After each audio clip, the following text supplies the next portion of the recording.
ज्ञानेश्वर महाराज विरचित हरिपाठ अभंग 23वा. नाम सर्व मार्गा वरिष्ठ. 7 5 3 दशकांचा मेळा, एक तत्वी कळा दावी हरी. एक तत्वी कळा दावी हरी. तैसे नव्हे नाम सर्व मार्गा वरिष्ठ, येथे काही कष्ट न लागती.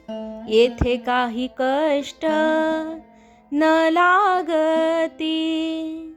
आजपाजपणे उलट प्राणाचा, येथेही नामाचा निर्धार असे.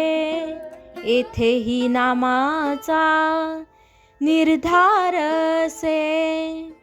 ज्ञानदेवाजीने नामे विण व्यर्थ, रामकृष्णी पंथ क्रमी येला. रामकृष्णी पंथ क्रमी येला. भावार्थ. श्रीहरी स्वरूपच एकाच तत्वात सृष्टीतील 25 तत्वांची कला दाखवतो. निरनिराळ्या शास्त्रांनी सांगितलेल्या 1 ते 25 तत्वांपैकी खरी किती आहेत हे ठरवणं कठीण आहे. नामाचे तसे नाही. सर्व साधन मार्गात ते श्रेष्ठ आहे असा दृढ निश्चय असणाऱ्याला खात्रीने ईश्वर प्राप्ती होते. शिवाय यात कष्टही नाहीत. श्री ज्ञानदेव महाराज म्हणतात, नामा वाचून जगणे व्यर्थ आहे, म्हणून मी हा रामकृष्ण जपाचाच मार्ग अनुसरला आहे. वरण ही सारी सृष्टी म्हणजे अनेक तत्वांचा समूह आहे. कोणी त्रिगुणात्मक प्रकृती हे एकच तत्व मानतात, तर कोणी 3 5 7 10 16 25 28 अशी वेगवेगळी तत्वे असल्याचे सांगतात. या अभंगात माऊलींनी निरनिराळ्या तत्वज्ञानांची मते सांगताना 7 5 3 10 अशा संख्यांचा उल्लेख केला आहे. या सर्वांची बेरीज केली तर 25 तत्वे होतात. सांख्यशास्त्रात 25 तत्वांचा उल्लेख आहे.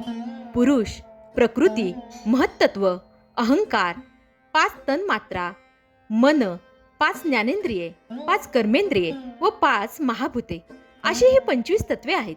माऊली म्हणतात, परब्रह्म किंवा सत असा ज्याचा उल्लेख केला जातो असा श्रीहरी हे एकच तत्व आहे आणि त्यानेच या तत्वाचं रूप घेतले आहे आणि इतके करूनही तो पुन्हा आहे तसाच आहे.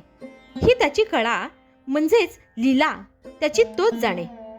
खरे पाहता भगवंत निष्क्रिय आहेत, पण त्रिभुवनाचा विस्तार तेच करतात. तसेच प्राणी मात्राच्या हृदयात ते आहेत, पण कधीच कोणाचे नाहीत. हे जग उत्पन्न होते आणि लय पावते, पण त्याची वार्ताही त्यांना नाही. विश्वाची ही नामरूपे भगवंताचेच रूप आहेत असे जोवर प्रत्ययाला येत नाही तोवर श्रीहरीचा साक्षात्कार होत नाही. हा साक्षात्कार होण्यासाठी निष्काम कर्म, योग, ध्यान, तप इत्यादी साधने सांगितली आहेत, पण ती सर्व साधने कष्टसाध्य आहेत. म्हणून माऊली म्हणतात, नाम हे सर्व साधन मार्गात श्रेष्ठ दर्जाचे आहे. यासाठी कष्ट मुळीच नाहीत आणि अपरोक्ष साक्षात्कार खात्रीने करून देणारे आहे. शिवाय इतर साधने कर्मरूप आहेत.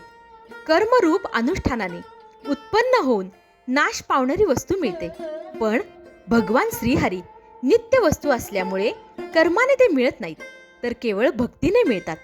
सर्व साधनांची खटपट सोडून देऊन भगवत नामस्मरण करण्याने भगवत कृपा होऊन परमेश्वर रूप आत्मा श्रीहरीच भक्तिरूप परम प्रेमवृत्ती रूपाने भगवंताच्या अंतःकरणात प्रकट होतो.